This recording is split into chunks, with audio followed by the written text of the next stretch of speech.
What's going on, family? Welcome to the Still Becoming podcast. I am your host, Chantel Scott, and this is our space for real, raw, and unfiltered talk. Hey, I want to say thank you all for tuning in with me last week for episode 1. If you haven't had an opportunity to review that video, I'm going to link it right here below this video so that you can have an opportunity to go and look at it. If you're new here, welcome.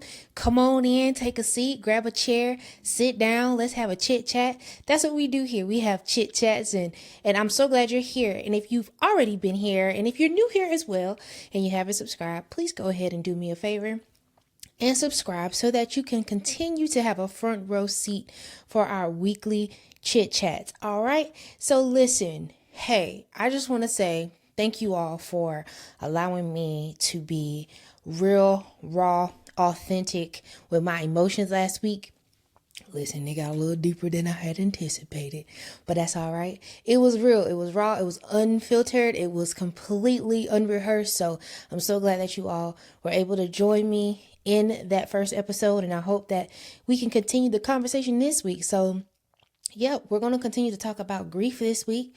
And there are multiple types of griefs. And last week we talked about losing someone, but this week we're going to talk about something a little bit different. So I want to pose a statement to you all, and I want to know what you think. I think that every loss, well, not every loss, comes with a funeral, but every loss comes with a eulogy. Let me run that back. Chew on that for a second.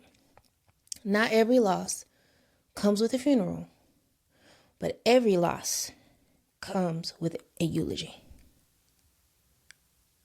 You think about it. We eulogize what didn't happen.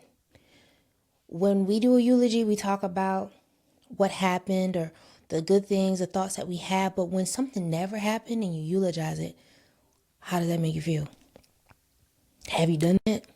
I know I have. When you have to grieve a life or a future that will never happen or a life that didn't happen, what do you do? I really want to know, what do you do? What do you do? So tonight, I want to pose a question to you all. And I really want you to think about it. Has there ever been anything in your life that you've had to grieve? Or has there been a time in your life that you've had to grieve because life took a left when you wanted to go right? Think about it. Has there been anything or any time or any point in your life that you've had to grieve because life took a left when you wanted to go right? Just take a minute and think about this. It's a real thing. And no one really talks about, how do you grieve that? What do you do to grieve? I'm gonna let y'all come here, because he wanna be heard so bad. Y'all say hello to my very, very vocal co-host Braxton Scott Butler. Hey, look, say hey. All right, get out. So I just wanted y'all to introduce y'all to him, because last week I know y'all probably saw me shoo-wop him like a black mama would, because he was doing a lot, just like he doing a lot right now. Forgive me, y'all. Forgive me. All right, so back to what we were talking about, right? So in my mind, I think there is grief that blooms when expectation dies. There's grief that blooms when expectation dies. And that type of grief that we're talking about right now, it's not because someone left us permanently. They're gone to the other side. They've gone to be on with our Savior. No, that's not the type of grief I'm talking about. I'm talking about the grief that doesn't come with, I'm sorry for your loss. The grief that doesn't come with the flowers and the acts of kindness, right? I'm talking about that type of grief, right? Because we don't talk, society doesn't recognize that type of grief, right? They say in some situations you should just get over it. But the silent losses, the invisible pain, what do we call that? The grief that we can't go and put in a grave, what do we call that? If you didn't know, I found a word for it. It's called disenfranchised grief. And what can it look like? It can look like the house you wanted to buy that you couldn't buy. It can look like a parent or family dynamics that you wanted to look different. It can look like the child you wanted, you didn't have or you couldn't have. It can look like identity crisis. Who am I? What am I? Right? It can look like a failed marriage or a divorce. Divorcing someone you thought you would spend the rest of your life with. It can look like a friendship, platonic or romantic relationship. It could look like that. It could look like you were supposed to be my friend forever. You were supposed to be the person that I grow old with. You were supposed to be the friend that I had, my best friend forever, until death do us part. I don't know about y'all, but I got some friends that I'm just like, look, you can't not be my friend. Okay? And if you ever lost that relationship, have you ever thought about the pain that would be associated with that? Or if you have lost that friendship, what did that pain look like? Listen, I have friends right now that know that ain't even a question. Like, we can't even do that because I know that that would be something that would hurt equally as bad as losing somebody that I truly care about. So again, these are all grievous things. And I don't think that society sets us up for success because you might grieve losing a pet. Thank God I still got my baby here, but losing a pet or losing something that's really dear to your heart that society might not deem grievable. That's not a word. I just made that up. But grievous, right? And so you have to deal with that pain. And so they say things like, well, at least it wasn't this, or at least you had that. Be grateful for this, right? Just try again.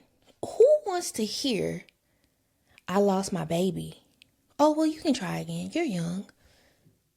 Does that not still mean that I lost a child? Does that not still mean that I lost a career? Business relationships, business ideas that go under or never come to full fruition, right?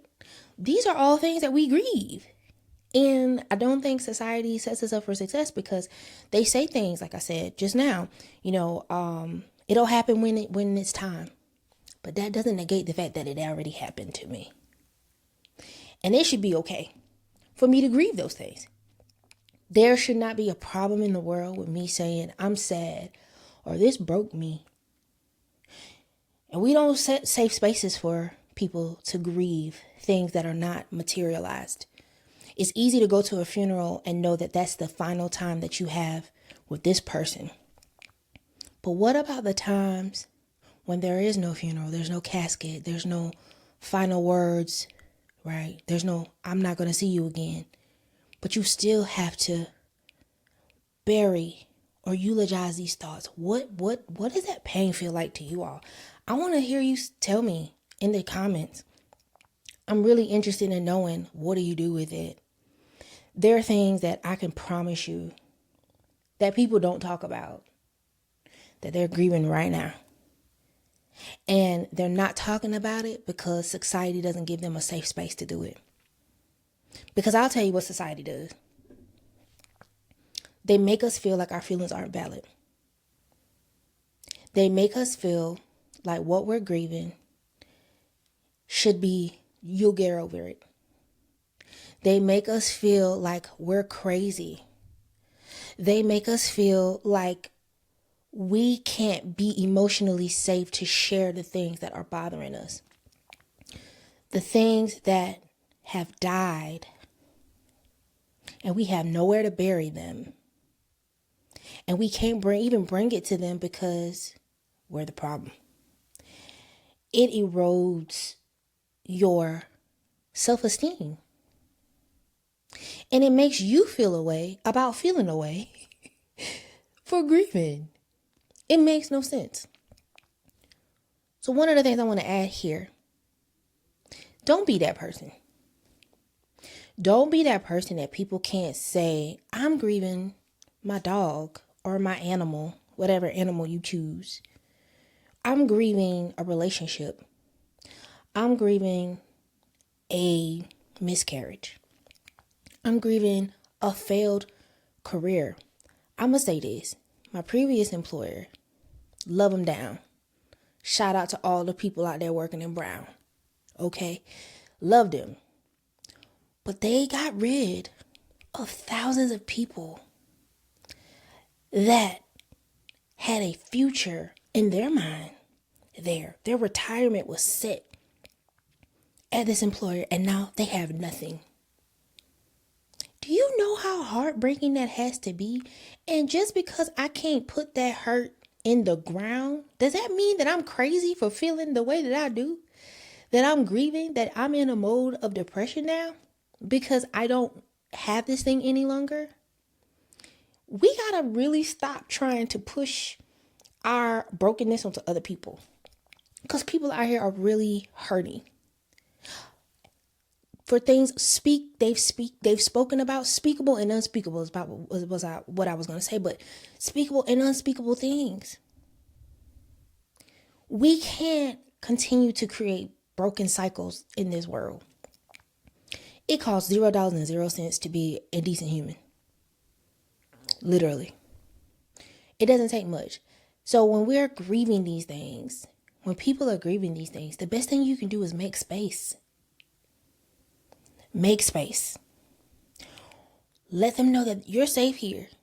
I might not be able to understand, but I can at least empathize. What's so wrong with empathy, y'all? What's so wrong with compassion? There are things that you may not have ever experienced, but you never know what life is going to bring. So it behooves us, not just you, me too. It behooves us to be decent human beings. It behooves us to make space for people, whether you're in leadership or whether you're just doing your job and going home. You don't got nobody to worry about. What's so wrong with saying, hey man, hey sis, I see you, and I don't know what you're going through, but you got an ear right here if you need it. And if that ain't your speed, that's fine.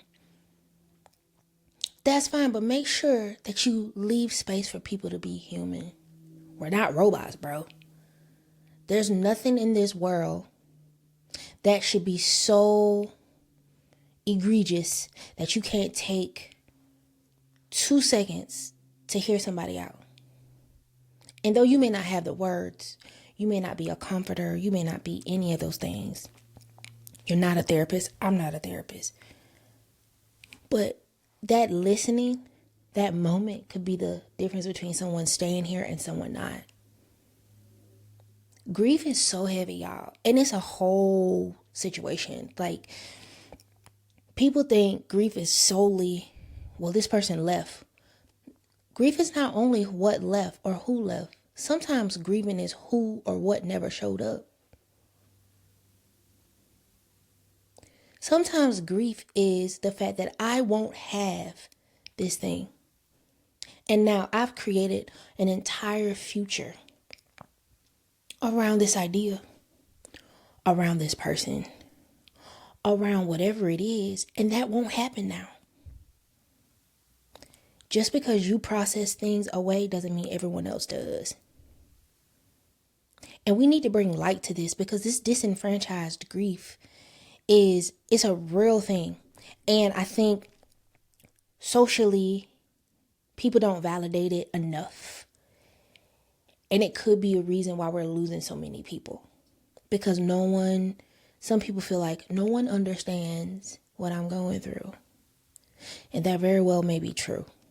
I don't understand because I haven't been through it, but I can empathize. Because there are things that you're grieving you might not have thought about until today. And you may not think about until after you've looked at this. But there are things in your life that have not come to pass that I'm sure you wanted. I'm going to use something real simple. The Gamma J's that just dropped. If you had your mind set on them Gamma J's, by the way, I got mine. Wooty woo. I got them. If you had your mind set on the J's, and you didn't get them. This is something so silly, but it's so true. You didn't get them. You didn't buy outfits. You didn't did this. You didn't did that. You didn't came up with all these little poses and everything. Y'all I don't know what y'all do. Listen, I'm the oldest 30-something-year-old you gonna ever meet. I don't know, but you didn't did all of that. And now you ain't got no J's. So then what? What do you do with all the stuff that you just bought?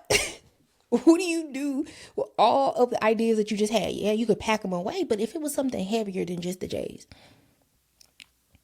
you go and you buy baby clothes. You go and you buy all of these nice suits because you think you about to be promoted. You didn't gave this company X amount of years, and they tell you it's Monday. Sunday is your last day. What do you do with it, yo? Like, I really want to know what y'all think. I struggle with some things, and I'm not going to get into tonight, but I'm going to get into. But I'll give y'all an example. I have an uncle that is, I want to say, and y'all keep me honest, on the Stokes side of my family, which is my maternal side, I have an uncle that is almost 7 feet tall. I don't want to say his height because I don't know. We affectionately call him Uncle Squirrel.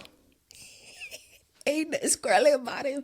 He the tallest thing in Orangeburg County. That's where I'm from. He the tallest thing out there.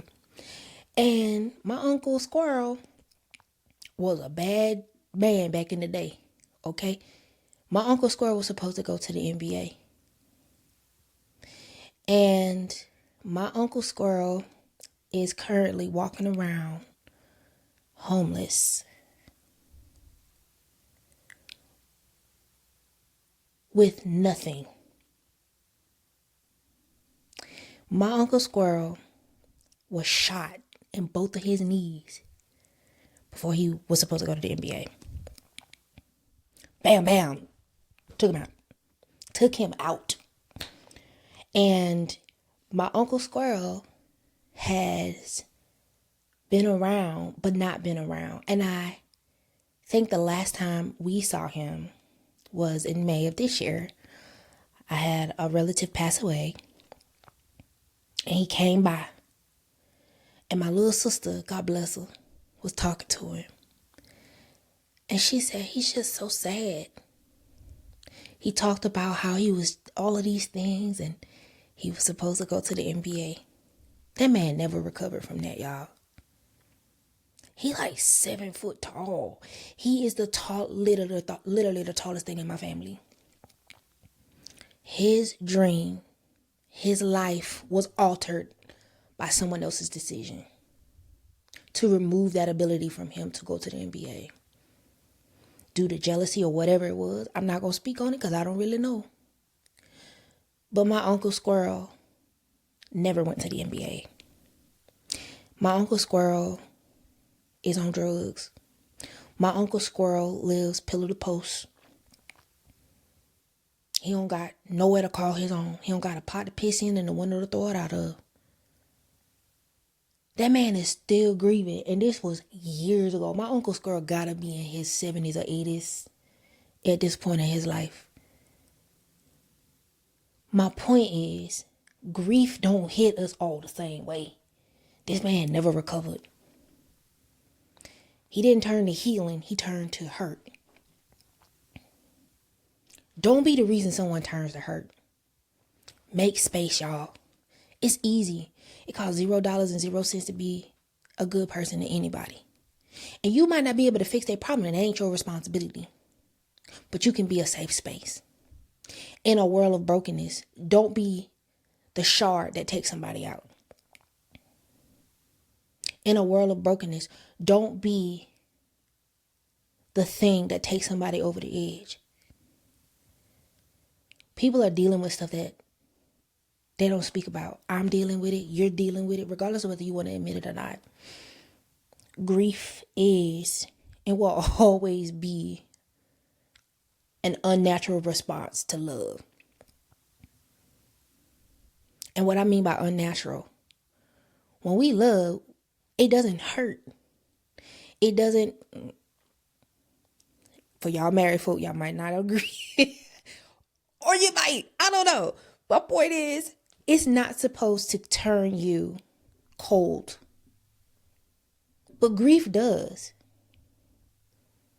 And you can let it make you or break you. Because whether you allow it to make you a great person or not, that's your decision at the end of the day. And no one can make that decision but you. So I really want us to take a moment and think about this disenfranchised grief. If you've never heard the term before, do your own research. Listen, I ain't here to school nobody on nothing. Nothing. Okay? I am only here to tell you what I know. I ain't telling you what I think, I'm telling you what I know. Okay? I'm telling you what I have experienced. I'm telling you the things that have affected me and my loved ones. Just because you can't put something in the ground doesn't mean you can't grieve it. I grieve aspects of my family that I'll never have. Maternal side and paternal side. Right now, I'll give you a very quick story about me. I'm grieving a relationship with my paternal grandmother. Yeah, I am. And it's something that I've had to eulogize. Here lies the relationship that I'll never have. Here lies a connection to my father that I'll never bridge.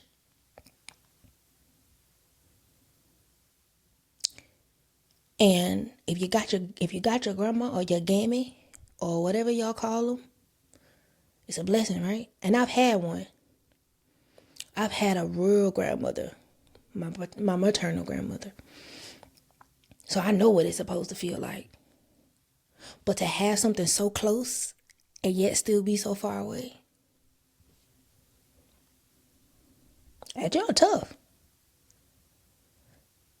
So that's my quick story about grieving something that didn't physically leave me. Y'all, let's just be good people. It's 2026. Why are we still being mean girls? Why are we still doing, you know what I'm saying? Like, it's no time for that. It's really not. It's really not. It's people dying that ain't never died before. People waking up dead every day. Like, just be good to people. You never know what people are dealing with. And don't project your selfish ways onto other people. Let people grieve. Let people be what they have to be able to get through what they need to get through. And if you can't be there for them, then move around. But don't forget, your day coming too. And you're going to want somebody to show you grace. And you're going to want somebody to show you compassion and empathy. So be the change you want. Be who you want someone to be to you. All right? Listen, that's it. That's all I came to tell y'all. Don't shoot the messenger. I'm just here. I'm on assignment. Listen, if you made it this far, thank you so much. I really appreciate it. Hey, again, thank you all for tuning in. If you're new here, welcome. I appreciate you joining. Hey, listen, don't not come back now. You got to come back, pull up a chair. Come on now. You got to come back. Come on back. We're going to be talking about a whole bunch of stuff. And this is going to be a space where, like I said, it's not just me. I'm bringing my folk in here too. Okay? It's not going to just be me. So y'all stay tuned. We about to amp this up a little bit. I appreciate y'all working through this with me. Hey, I appreciate y'all being here tonight. This is your host, Chantel Scott. This is the Still Becoming podcast. I really appreciate you. Again, if you haven't, subscribe to the channel so that you can continue to have a front row seat to the chit chat with your friends. Listen, I appreciate y'all. Have a good night. Peace.